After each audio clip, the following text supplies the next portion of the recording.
Hartosna teh usolli salat abdi mun fardol maghribi salat maghrib fardol maghribi kana fardu maghrib salasa rakaatin 3 rakaat mustaqbilal kiblati bari madep ka kiblat adaan dina waktuna lamun salat dina waktuna ngaranna teh adaan, lamun salat di luar waktuna ngaranna teh qodoan.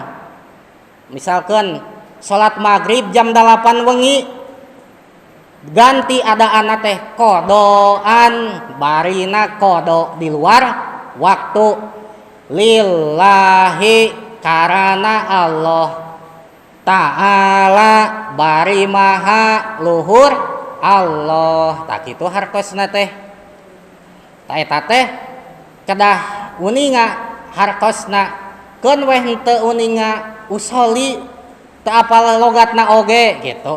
Nu penting mah kuring teh rek salat fardu maghrib karena Allah madep kiblat gitu. Mun jadi makmum bari jadi makmum karena Allah. Tak itu eta teh eta bacaan salat janten nyebatkeun usolli fardol maghribi dan seterusna teh eta teh hukumna teh kumaha sunat. Upami jadi imam adaan imaman barina jadi imam teh jadi pamimpin gitu. Imam teh hartina teh naon? Pamimpin. Lamun jadi makmuman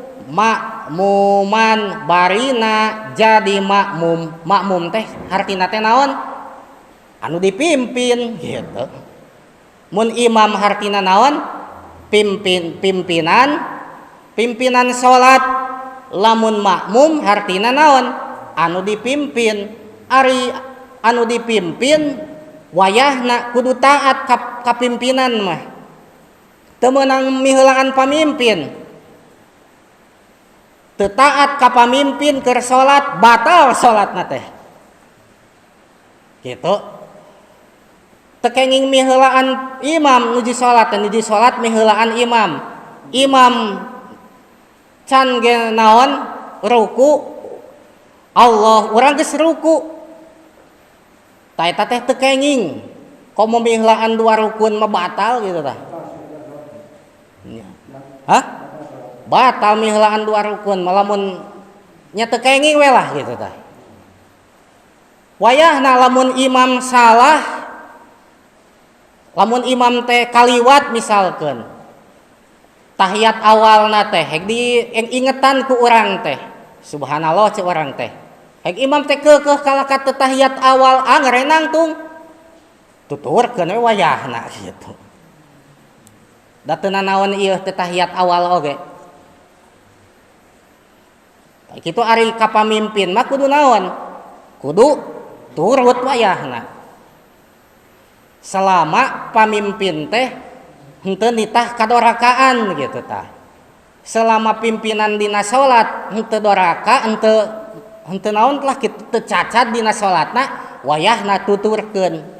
Sami dina kahirupan oge salami pimpinan urang teu nitah kana kadorakaan lah ieu teh parentah pimpinan teh lain doraka da lain doraka mah wayahna kudu dilaksanakeun gitu. Kecuali pamimpin teh nitah doraka eta mah ulah dilaksanakeun kieu. Tak kitu janten eta pangna sunat teh ngucapkeun niat usolli fardol isya'i lamun salat isya arba'a rakaatin 4 rakaat. Lamun salat subuh usolli fardos subhi rakaataini 2 rakaat. upami lohor asar mah kitunya sami tinggal